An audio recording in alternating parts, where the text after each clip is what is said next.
దేవుడు లోకమును ప్రేమించెను.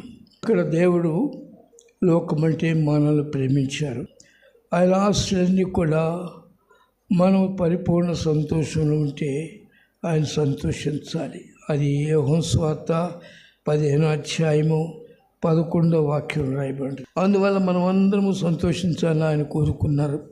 ఆయన లోకంలో మనం కూడా సృష్టించారు. మనం పరిపూర్ణ సంతోషించడమే కాదు, మనం పరిపూర్ణ సంతోషంలో ఉండవాలంటే తండ్రి స్వభావం మనం నేర్చుకోవాలి. తండ్రి రెక్కల కింద మనం జీవించాలి.